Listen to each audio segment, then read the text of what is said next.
How's it going, Wisecrack Nation loyalists, YouTube communities, and aliens from across the galaxy? This is your boy Navi here, upon the Orville, getting ready to embark on a new and perilous journey across the stars as we go throughout the galaxy on the Orville. So far, we're on Season 2, Episode number 5, titled All the World is Birthday Cake. We're gonna go ahead and get this review along the way and see what happens while we travel the galaxy. Well, it seems that we're starting off this episode in a new kind of way, as a new planetary race of humans send out a signal into space saying, "Is anyone out there?" In my opinion, doing something like that is just asking for trouble. That's one of the most insanely odd things to do without a proper contingency plan in place, because you don't know if your message is going to be seen as hostile or peace-like, because depending on who answers, you have no idea what's going to happen. And if it were the Krill to answer, oh, you know they'd be dead in a heartbeat. If I've learned anything from any sci-fi galactic television show or movie, is that you never send a message like that out into space without having something planned just in case anything goes wrong. In which case we come back upon the Orville to be introduced to the new crew member of the Orville, Lieutenant Tala Kiali. Apparently she's Chilean as well and considered very headstrong and high in morals, as she goes over her record with Captain Mercer to inform him of her actions in her past roles as a security lieutenant. Not only is she extremely strong, but she's very self-aware that she'll do what she thinks is right in order to get positive results, including punching her former captain in the nose and breaking it in order to save the lives of others. And it seems that after making first contact with the Rigorians of planet Rigor 2, the crew of the Orville has been welcomed with open arms and shown around their planet. And come to find out that their race is advanced, but not as advanced as the Union or the crew of the Orville. They're basically the modern day version of Earth, as we are. But during the tour of the planet, it seems that Dr. Finn and Lieutenant Kiali come upon the hospital in which they witness a C-section that has questionable methods that govern a few problems. Now with this, I call into question what I see and I go with my gut, but after being told that the children being born are called Giliacs, that's kinda iffy to me, because that's making me think, okay, either you have some kind of deformities with your birth, or your questionable methods of child delivering and rendering along with your species or race. That night at a celebratory dinner welcoming the crew of the Orville and the planet Rigor 2 to the Union, it seems that a discovery is made that the race of the people of Rigor 2 base their lives on the sign of astrology and astrological signs, but they call them different race names in order to separate them by their months, just like we do. And that becomes very problematic for Kelly and Bordis, as they're taken prisoner and considered to be Giliacs, just like what Dr. Finn's can't come to find out earlier in the hospital. Giliacs are considered harmful, dangerous, and hostile, so they're taken prisoner and placed in an internment camp. Now here's my issue.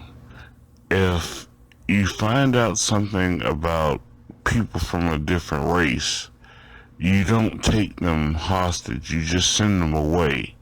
Just because it's their planet doesn't mean they have the right to take them prisoner. I mean, come on, they could have just killed them upon contact.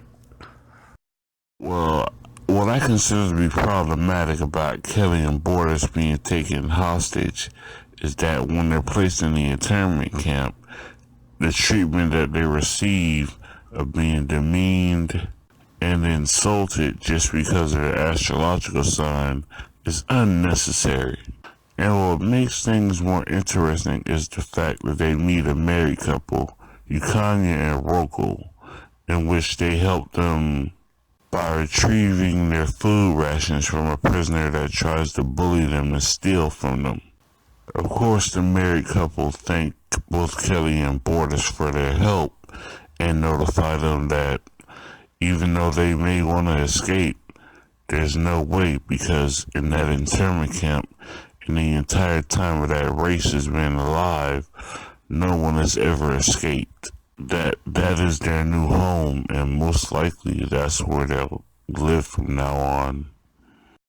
It seems that some time has passed, and it's been over a month since Kelly and Borders have been taken prisoner, in which case we see Captain Mercer trying to persuade one of the heads of the Union to help extract Kelly and Borders from the internment camp, but it's no go because of the fact that it's a first contact. They don't want to overstep their bounds and cause chaos on a young planet. Meanwhile, at the same time, Kelly and Borders help the married couple deliver their child. Luckily, the child isn't born a Gilliac, but unfortunately, the mother doesn't want to give the child up because she feels that the baby needs to be raised with her. Some point later during that day, an inspection is held inside the internment camp for hidden items, and what really bothers me is the fact that the commanding officer of the guards abuses his power and authority and holds a gun up to Kelly, making her repeat demeaning lines such as Gilliacs are trash in order to make him feel better about himself and make Kelly feel demeaned. It's after the inspection of their bunk that Roku steps forward and alerts the guards to the fact that they've had a child, in which case the child is taken away to live a better life than what their parents live. Now, what's kind of messed up is I agree with Roku. As a parent, you want no child to live the same kind of life that you had, especially if it's one of defamation and abuse. So do I agree with what he did? Yes and no. But from my point of view, he was in the wrong for giving up his child, knowing how the mother felt attached. I mean, it's just a newborn baby. It's at this time that both Kelly and Borders are tired of being in the internment camp and decide to portray the roles of Gilliacs as they're considered hostile and lethal, and decide to go ahead and hatch an escape plan and attempt to fight their way out of the internment camp. Because later that night, they put themselves to the test once they go against the entire platoon of the internment camp and just bombard them with gunfire and bombs. Not only does it show an excellent gunfight where two people hold off an entire camp, but it also shows that they're not gonna back down or stop trying to get free because of a silly superstition that a race of beings that won't take the time to listen to try to understand have placed on them. It's like seeing life in modern day. You see people placed in small spaces, packed together, and given the harshest treatment, but you don't see how they feel or what they have to go through when dealing with certain kinds of people who are against them just because they were born a certain way or a certain time of the year. I mean, doesn't that sound somewhat stupid? Well, it seems that the crew of the Orville has decided to implement a plan that'll help Kelly and Bordis by creating a fake star and putting it in the spot where it should have been when swallowed hundreds of years ago by a black hole in order to support that Gileads are not deemed hostile or chaotic. But the questionable part is, will they be able to put it up in time before Kelly and Bordis are executed?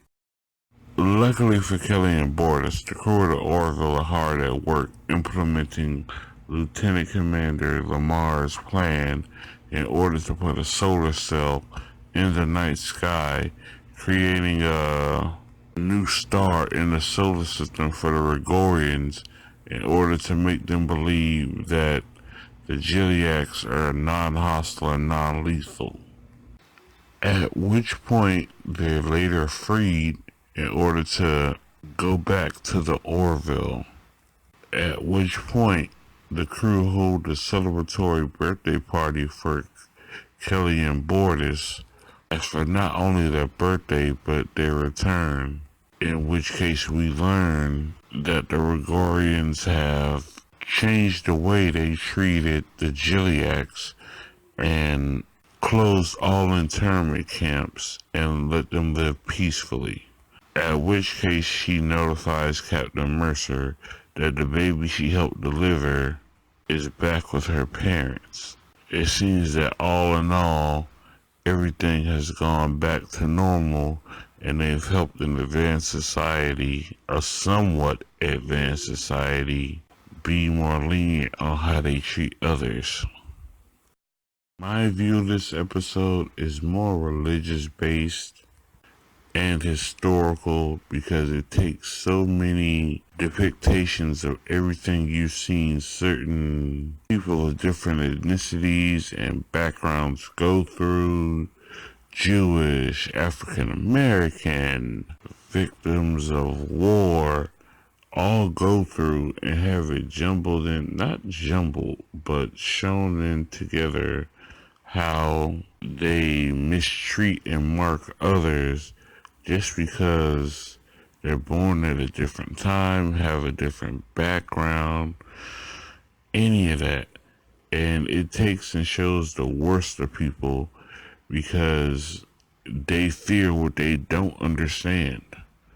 It took the crew of the Orville one day to implement a plan that would systematically change an entire race's moral ethics on how they treat others and just have it change in the snap of a finger. I mean, it's what I call questionable, but somewhat believable because people tend to follow things that way, and that's the sad part. But other than that, this episode was something to behold. Made you think and realize things that you don't normally think about and hold everything to a different perspective. I really enjoyed this episode.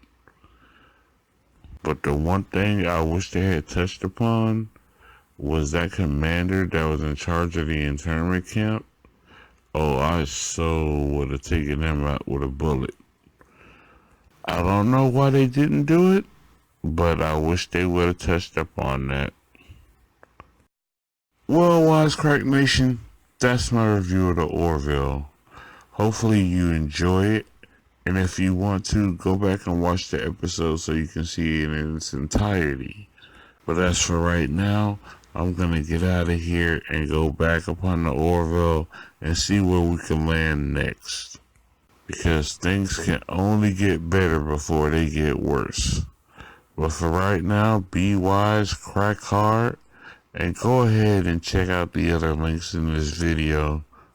I have a feeling you'll find something that you like. Thanks for staying with me. I hope to see you in the next video. Peace, people.